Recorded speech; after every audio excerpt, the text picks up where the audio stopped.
One amazing thing about this game is that it brings hope to all of us that the heavy metal power ballad is not dead. I haven't heard such rocking tunes in a tiny little media format since Pocket Rockers, where you could wear the music and feel the beat. If you have no idea what I'm talking about, just search for Pocket Rockers commercial.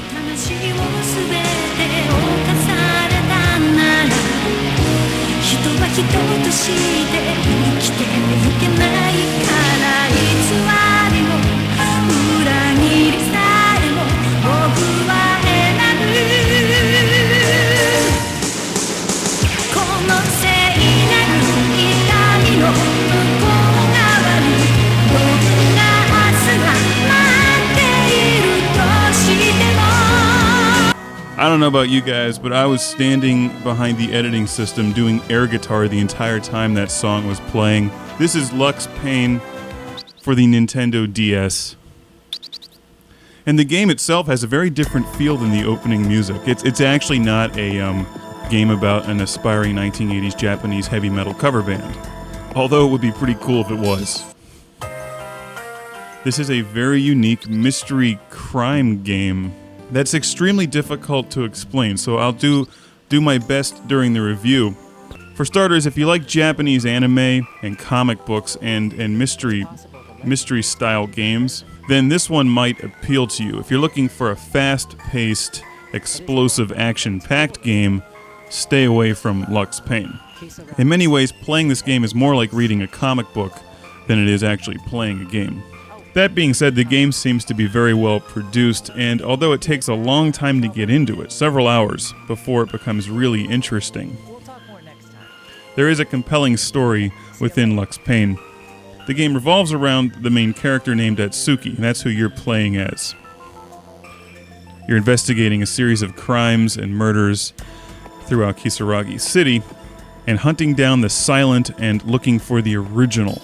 The Silent is like an infection caused by hate and anger, and the whole thing reminds me of Ghostbusters 2, where there's that river of unhappiness or whatever it is running beneath New York City, and everybody becomes angry and tense. Except in this game, they sort of kick it up one level, and it's more about murder and violence. You spend the majority of the game interviewing people, having conversations, deciding what to say, investigating crime scenes, and going to high school.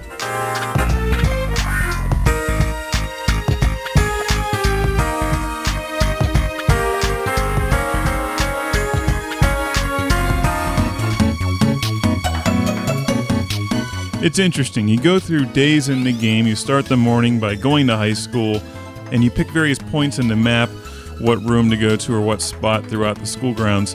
Talk with people, you make friends, and you learn about all these different characters in the game through the dialogue. Frequently you're given choices on what you can say in response to what they say, or you can give an emotional response at times. The gameplay is very linear in that it feels like for the majority of the game at least, you're just following the storyline, reading, interacting, and unraveling the enigmatic plotline.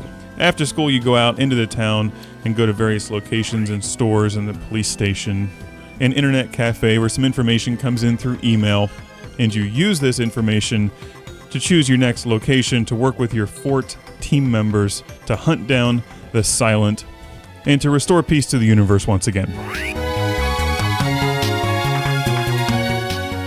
Most of the time it seems like you're reading, but then you get thrown into situations where you use Sigma, which is his psychic abilities. He reads people's minds and also looks at residual shinen floating around after incidents at location, which are like residue psychic feelings or something.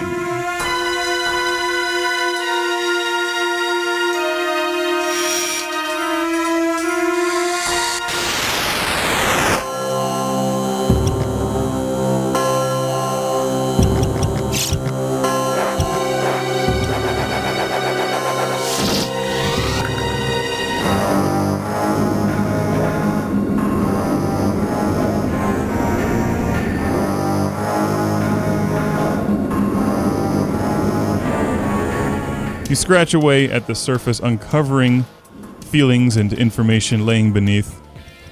It's like a lottery ticket.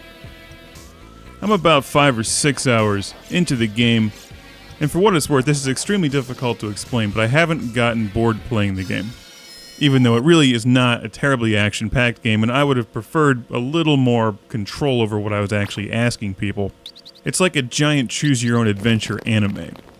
At times you'll see some translation issues or some typos, but overall the packaging is great, the artwork is very nice, and there's some voice dialogue, which is a little frustrating because it doesn't seem to match the dialogue on screen half the time. I found that more amusing than anything because it doesn't matter, you just tap the stylus and read things really fast after a while. This game is very large. It should take you a while to play, and you can save frequently, so it's a good game if you like the style to just pick up and play on the bus, or if you have 15 or 20 minutes here and there.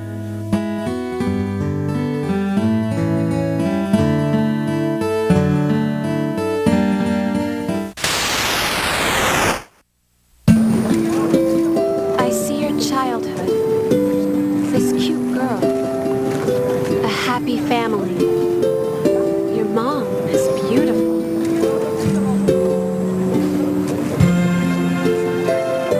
You used to live overseas? It's beautiful. Europe, perhaps? Dark night. From time to time, I actually ran into the silent, and then you have to do a little pseudo-stylus battle thing with it.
In conclusion, if you like what you see on screen and you like this style of game, I think you'll find a very well-produced, well-packaged game.